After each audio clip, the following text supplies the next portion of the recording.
नमस्कार बंधुरा रेसिपि सुई सानविकाते सबाइके स्वागत जानाई। आशा करी आपनारा भालो आछेन। आजके आबारो चले एसेछि दारुण एकटी रेसिपि आपनादेर साथे शेयार करते।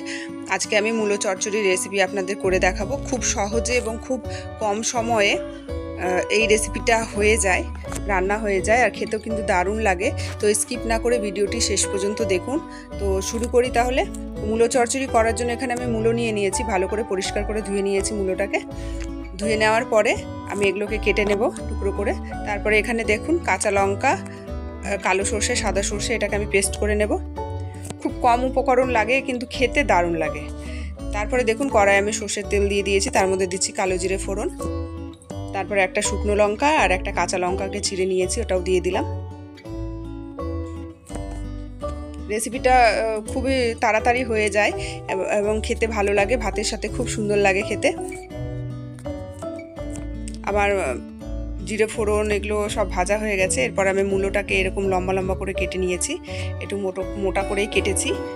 তো এটাকে আমি দিয়ে দিলাম তেলের মধ্যে। এটাকে একটু ভাজবো, 1 থেকে 2 মিনিট ভালো করে ভেজে নিতে হবে মূলোটাকে।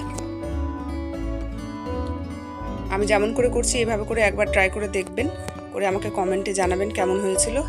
আশা করি আপনাদের ভালো লাগবে। তারপরে আমি মূলোর মধ্যে দিয়ে দিলাম হলুদ এবং নুন পরিমাণ মতো, দিয়ে এটাকে আমি একটু ভেজে নিচ্ছি।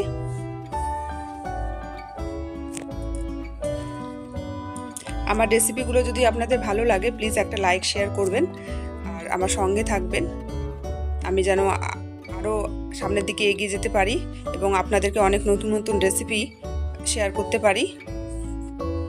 তারপরে দেখুন আমি জিরে গুঁড়ো আর একটু আদা বাটা দিয়েছি, দিয়ে এটাকেও মূলোটাকে ভেজে নিচ্ছি মশলার সাথে। তারপরে আমি এখানে যে সর্ষের পেস্টটা করে রেখেছিলাম সেটা দিয়ে দিলাম, দিয়ে 2 থেকে 3 মিনিট ভালো করে একটু কষিয়ে নিতে হবে।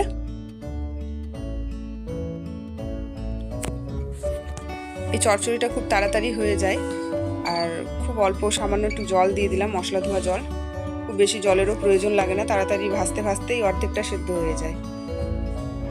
তারপর আমি একটু চিনি দিলাম, আপনারা চাইলে চিনিটা স্কিপও করতে পারেন, কিন্তু চচ্চড়িতে একটু চিনি দিলে খেতে ভালো লাগে। তারপর আমি ঢাকা দিয়ে দিলাম, 1 থেকে 2 মিনিট ঢাকা দিয়ে তারপরে উপর থেকে ঢাকা খুলে ধনেপাতা কুচি দিলাম।